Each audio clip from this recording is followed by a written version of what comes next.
10% de récession, 1 million de chômeurs en plus, 6e extinction de masse des espèces vivantes, après l'Australie, des incendies gigantesques en Sibérie. L'effondrement menace.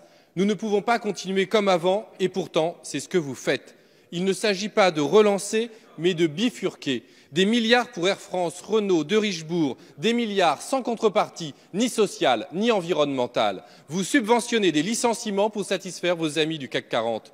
Vous n'avez aucune vision, ni pour la France, ni pour l'intérêt général. Vous laissez perdre des savoir-faire indispensables à la souveraineté du pays et à la transition écologique. Tout cela par pure idéologie, parce que vous refusez la simple idée de planifier. Mais la planification n'est pas une idée neuve en France. Le général de Gaulle lui-même l'a voulu. En 1946, elle a permis le redressement de la patrie. Alors aujourd'hui, évidemment, il ne s'agit plus d'électrifier le pays, de construire des autoroutes, d'apporter le téléphone dans tous les foyers. Aujourd'hui, il s'agit de planifier la bifurcation écologique.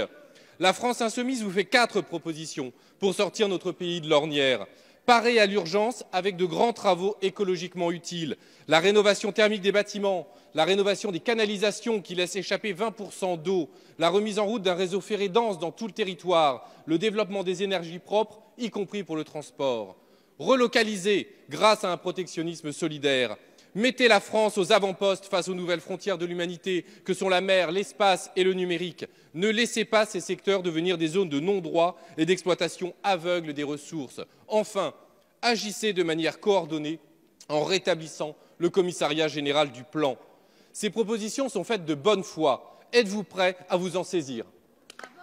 Je vous remercie pour votre enthousiasme sur la rénovation thermique. Cela fera plaisir à mon collègue Julien de Normandie qui travaille sur le sujet depuis 3 ans avec Emmanuel Wargon, avec le ministère de l'économie et des finances. Et sincèrement, j'attends que vous approuviez et votiez tous les plans que nous comptons passer sur ces sujets-là. Je pense également que votre enthousiasme sur le ferroviaire fera chaud au cœur à mon collègue Jean-Baptiste Djebbari qui lui aussi a largement entamé cette transition et ne vous a pas attendu pour effectivement trouver cet objet comme étant utile à la patrie. Il n'est pas nécessaire d'avoir un commissariat général au plan, simplement une équipe gouvernementale alignée sur les objectifs de transition écologique et de transition numérique.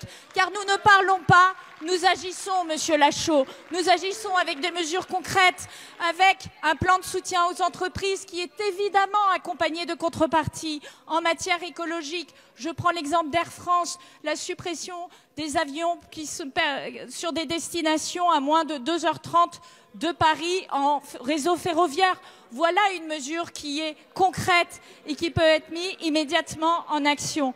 Alors, Monsieur Lachaud, je vous invite à peut-être relire les différents plans que nous proposons, les plans de relocalisation, 1 milliard d'euros dans l'automobile, le plan sur l'aéronautique de ce matin, qui est sans égal, je crois, depuis 50 ans pour soutenir cette filière. Nous sommes particulièrement en avance et où, au lieu de remplacer par des primes à la conversion un avion qui pollue beaucoup par un avion qui pollue encore beaucoup, nous allons financer une transition massive pour des avions à horizon 2026 à consommation sobre énergétiquement et totalement décarbonée en 2035.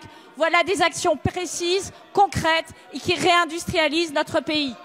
Nous attendons toujours la rénovation thermique et ce que vous faites sur le ferroviaire, c'est fermer les petites lignes. Vous faites le contraire de ce que vous dites. Encore une fois, vos propositions, à nouveau, c'est du vent.